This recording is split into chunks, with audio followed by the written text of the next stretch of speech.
The state's leaders have lined up behind the biggest coastal project in U.S. history, with one notable exception. Lieutenant Governor Billy Nungesser warns plans to divert a portion of the Mississippi River into Barataria Bay will destroy the seafood industry.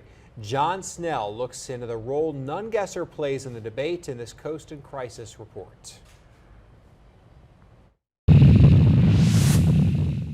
For decades, coastal advocates championed the idea of turning the Mississippi River loose into the marsh to build land. Absolutely not. We cannot destroy our fisheries. The Mid-Breton Sediment Diversion Project, the most prominent feature in the state's coastal master plan, would push up to 75,000 cubic feet per second of Mississippi River water into the Plaquemines Parish West Bank, south of Belchase. We don't have 50 years.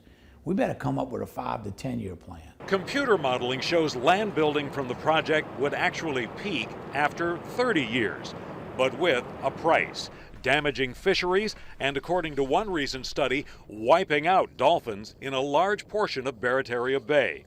Lieutenant Governor Billy Nungesser has been taking his case to local parish councils, rallying opposition wherever he can find it. Are we really willing to risk our way of life? Look, the oil and gas is going down. The one thing we can grow and continue to nourish for generations is the great Louisiana seafood. We've got enough money from BP to save our coast. God help us if we waste it. We won't get this shot again. Many coastal scientists argue we cannot save the entire system, and the best shot at lasting changes involves mimicking the river's land-building powers. And we've already spent over $100 million and we don't have a permit yet? Does that not seem a little odd? Nungesser argues over the years, the project built up a powerful constituency of consultants and engineers as the total cost escalated to $2 billion. Follow the money. See where the money's going. That's always the source of all evil.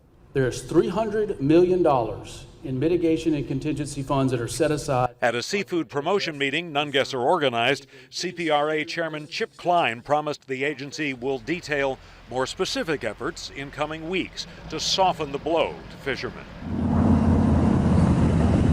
2/3 of the master plan already relies on dredging to build islands, ridges, and marsh.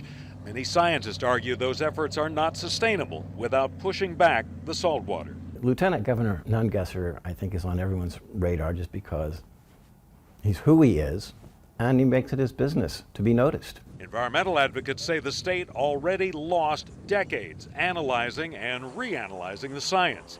Killing the diversion, they say, would send the state back to the drawing point for how to spend settlement money from the BP oil spill. That it's not a question of just right now switching from, option A to option B. Right now, option B is to let the system continue to collapse. This may not be all academic. Nungesser would be one of the early favorites in the governor's race in 2 years. Are you prepared, if you happen to be governor at the time, to stop this project? I'm prepared to do what's best to save our coast in our lifetime. And if that means stopping the project, yes. We don't need a 50-year plan. In 50 years, the Grand Isle fishing route will be in Baton Rouge. The Army Corps could issue a permit long before the governor's election.